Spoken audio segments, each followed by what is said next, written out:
questions. Thank you, Mr. Chairman. Thank you again for your patience, Madam Secretary. And we know, obviously, states like mine, Iowa and South Dakota, are not necessarily border states, but certainly every state did become a border state under the previous administration with that chaos we saw. And the consequences of that porous border really reach far beyond the Rio Grande River there, the deadly fentanyl coming into our communities, the adversaries taking advantage and exploiting our immigration system. And so that's what I kind of want to touch on is the adversaries and what they were able to do, specifically China.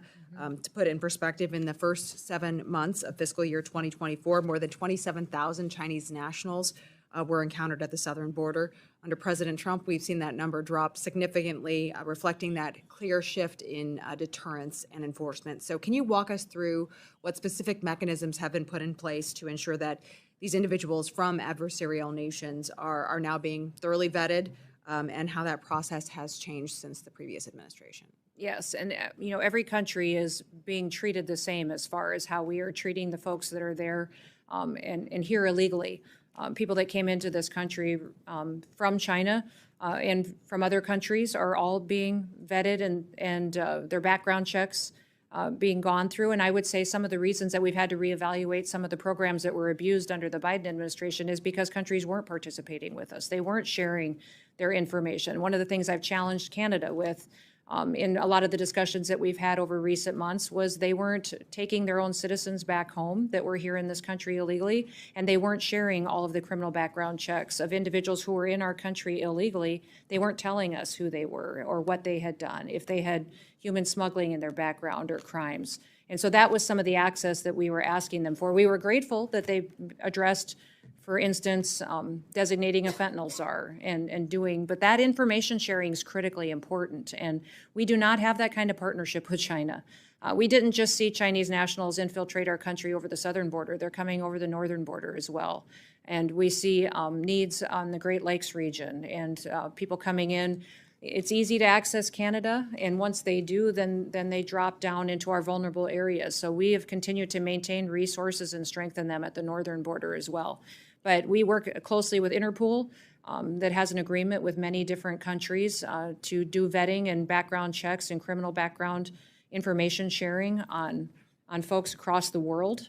But many of the times when the State Department is negotiating on repatriation and travel documents, they are having discussions on what we can do to share information. When I made trips to El Salvador, to Colombia, and to Mexico, those trips were made so that I could get those governments to share more information with us. In fact, one of the things that we did while we were there is sign new agreements with those countries to share more data and information, to have them give us biometric information that they collected, to give us more thorough travel documents of individuals that were of concern here and had been breaking our laws. And so having those discussions gives us more information to make sure that this country is safer into the future. Do you feel like those conversations have helped to inform broader national security efforts? Absolutely. Cross-departmentally? And, when we think about the real risk here, it's these international transnational criminal gangs, the cartels, state-sponsored networks.